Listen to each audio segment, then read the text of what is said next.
And that top story again, the SAA strike is going ahead. Unions have issued a joint statement rejecting an 11th hour offer from SAA of 5.9%. The National Union of Metalworkers of South Africa, NUMSA, and the South African Cabin Crew Association are sticking to their demand of an 8% increase. Earlier, the unions announced that the members would down tools from tomorrow morning. In anticipation of the strike, SAA cancelled its domestic, regional and international flights scheduled for Friday and Saturday. It said that the flights operated on SA Express, Mango, SAA Link and other partners wouldn't be affected.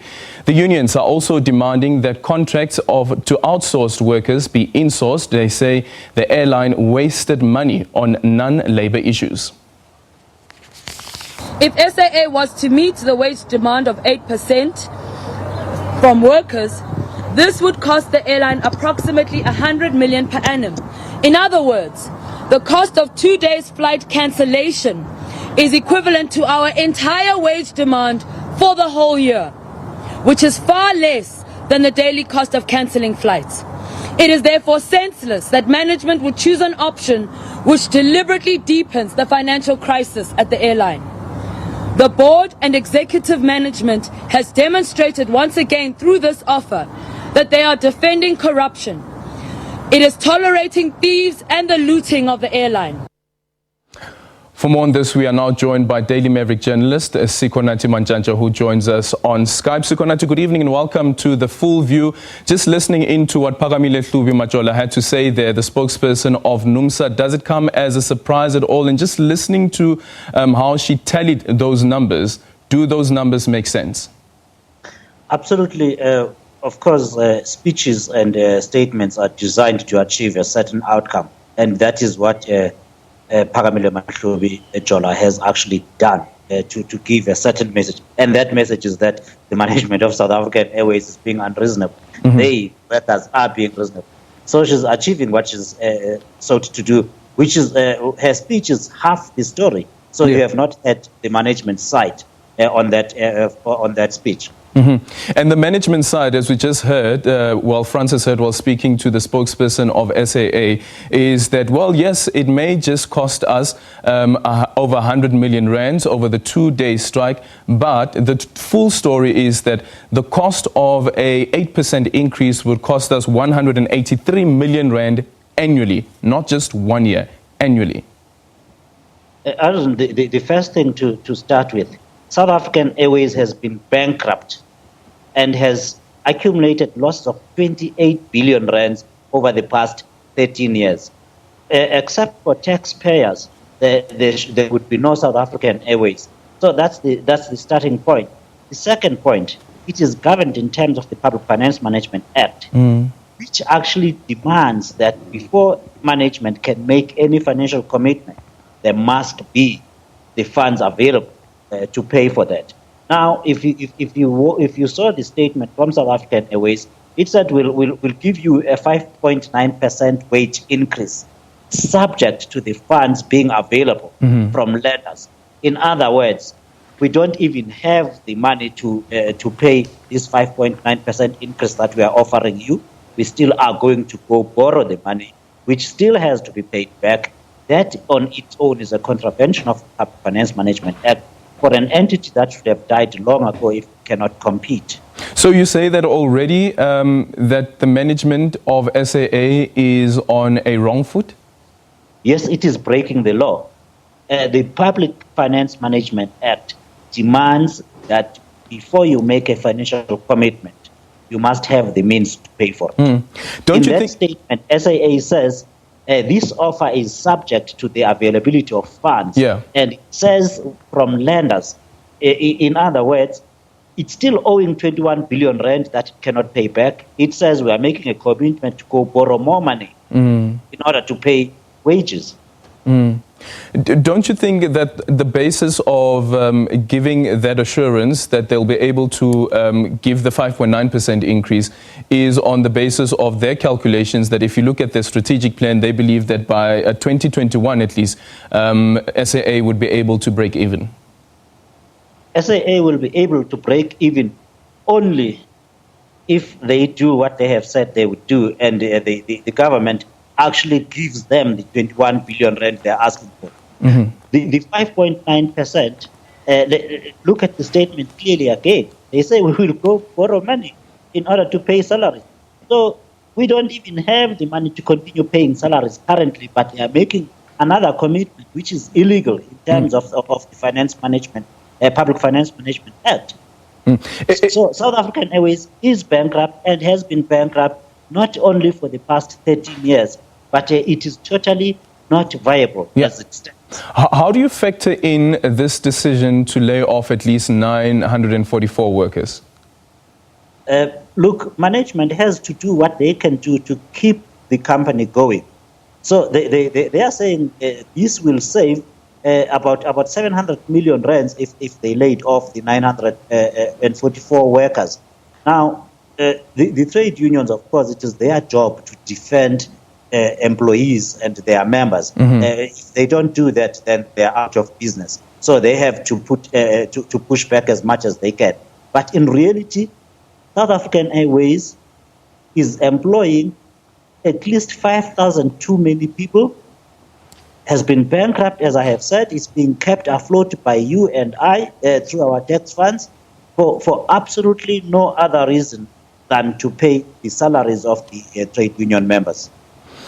Okay, so earlier on, my colleague spoke to Fredericks, the CFO, and he indicated, he was speaking to Sakina earlier on Morning Live, and he indicated that if the status quo continues, SAA will collapse. Should SAA be just taking that path?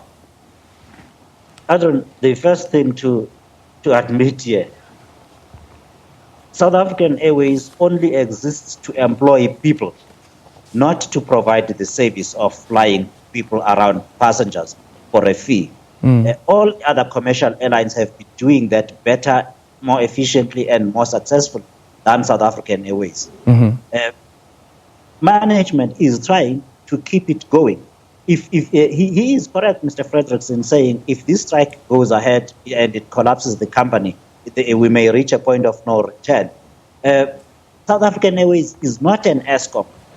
If tomorrow all of its flights are grounded, every passenger will land at their intended destination because there's about 8 other airlines providing the service more cost efficiently, more reliably, and they don't cost the taxpayer a cent. They actually are paying taxes and dividends to the South African government and lending fees to the airports company and air traffic navigation services. South African Airways cannot claim to be able to do any of those.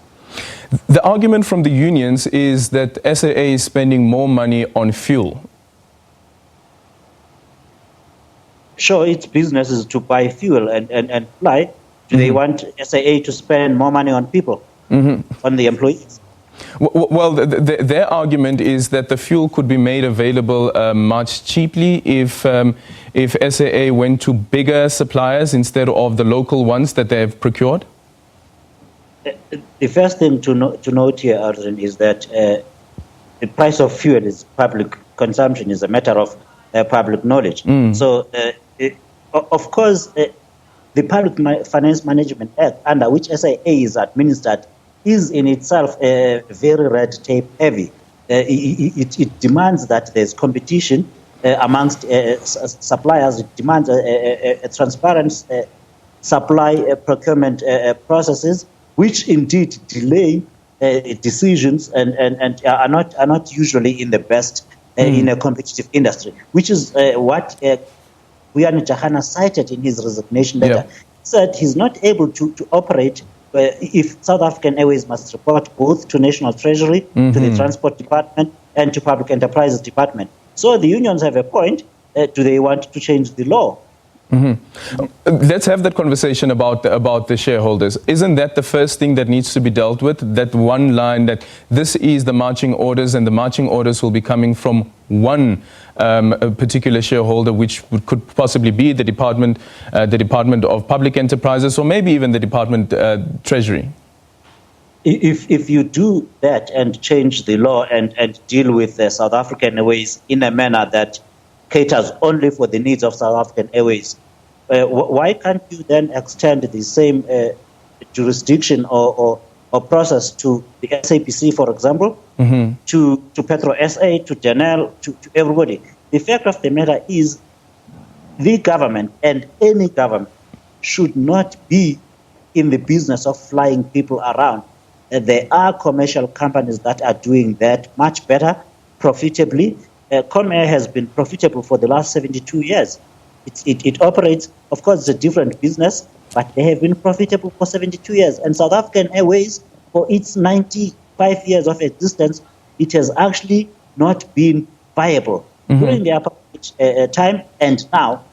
What is surprising me about the trade union stance is that for the past 10 years, they sat there happily and watched SAA being killed by the board and management and the government and did nothing. Now, when the government, when the current management is trying to fix the organization, they are going all over and trying to finish it off. But isn't the argument fair that it's not the workers' fault? Absolutely, that is a fair point. Yeah. But the workers have been part of the problem for a very long time. How so? We know who votes for the ANC, who goes to campaign for the current government every election. We know who is in an alliance with the government. We know who threatened to kill for Jacob Zuma to be elected. Yeah. This is the same trade unions that have allowed South African Airways, the SABC, Eskom, and all of them to be destroyed by the corruption coming from their comrades in the government and on the board. Isn't it a bit unfair? They are not innocent bystanders here. Yeah. They are the biggest part of the problem. Isn't it unfair considering that you have, for instance, SATAU, which is affiliated, of course, to the broader alliance, that is not partaking in this particular strike? So what's unfair about that? No. I'm saying the comments that you're making right now, that unions have just been bystanders and then you lump them all together. But here you have at least one union, which is SATAU, that is saying that actually we're not going to participate in this particular strike. Rather than the unions that are today leading the strike action come from that alliance. They have broken away from that alliance. Ivan Chim, Zwelinzi Mavavi, were the lead campaigners for South African Airways and for the corrupt South African government to destroy the public assets that are South African Airways, that are the SABC, that are Petro SA. They have not, at the time when the workers' livelihoods were being threatened by corruption, which led to where we are now, they sat comfortably in their corners and just enjoyed the perks of office. Only now that the management of South African Airways is trying to fix the organizations in order for them to be sustainable, are the unions up in arms and opposing the reform means. Taking into consideration what Tito Mboweni said last year, that let SAA go, and then you had the president who then came back, and the president then said that SAA cannot afford to fail. What does this then tell us about what's happening within the ANC itself? If the argument was to say that what we should consider is that if the ANC is the governing party, in essence, the ANC is the major shareholder of SAA. But it would seem that even within the ANC itself, they don't have an agreement as to what the future of SAA should be. The ANC is not a shareholder in South African Airways. The people of South Africa are the shareholder in South African Airways through their representatives in the government. Which is the ANC? The government that is being led by the ANC. It's not the ANC. Yeah. So in that ANC, that government, those ministers sit in NEC meetings of the ANC, and they don't have an agreement on what the future of SAA should be. That's normal in the ANC. We know that the ANC, there's two mainstreams or factions. The so-called radical economic transformation, which in my view represents the thieves and the corrupt people that have destroyed the organization, the state. Eskom, South African Airways, name all of them. They will never agree with the reformists that are led, you could say, by Tito Mboweni and Pravin Gordhan, who say, let's fix these companies and make sure they work. There's two political organizations. That is a matter of that is now common cause, that ANC itself does not agree. Yeah. Everything about the state, the functional of state, is a subject of contestation inside the ANC. Mm-hmm. And unfortunately for the people that work for the government, for the companies that are owned by the state, they will have to suffer. You are going to have exactly the same situation at the SABC, which we have seen the communication minister standing up, telling the board, you're not going to do the job that we hired you to do. We've had the same at Eskom.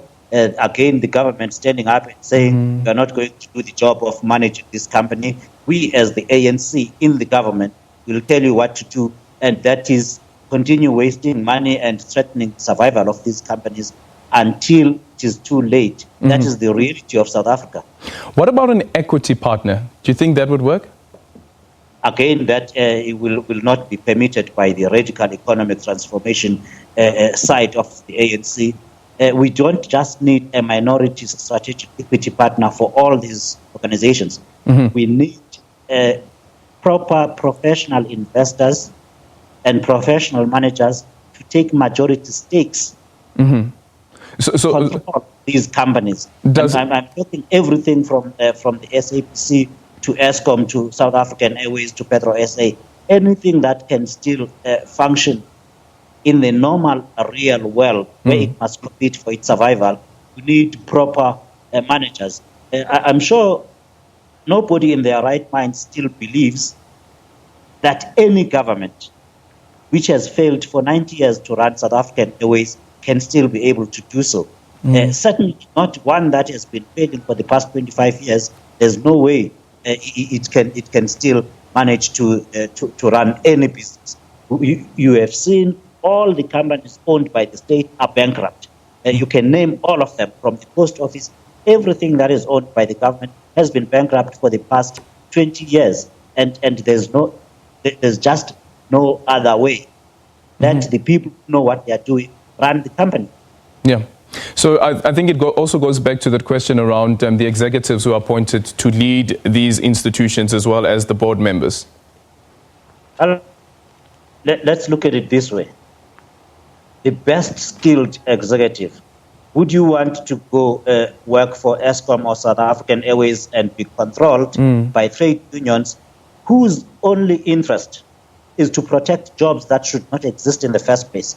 Or would you want to go to a proper business that is run according to business principles, normal business principles, which is to provide a service efficiently and reliably, and indeed pay the workers their salaries, pay the taxes, and pay the dividends to your investors?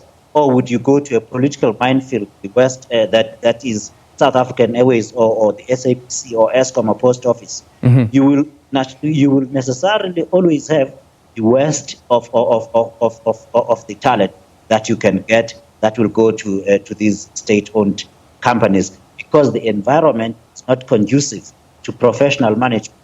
SAA has just lost Yani Chahana, who was brave in the first place to leave Vodacom to join South African Airways. You have seen the leadership changes at Eskom, where it has gone over 13 chief executives in 13 years.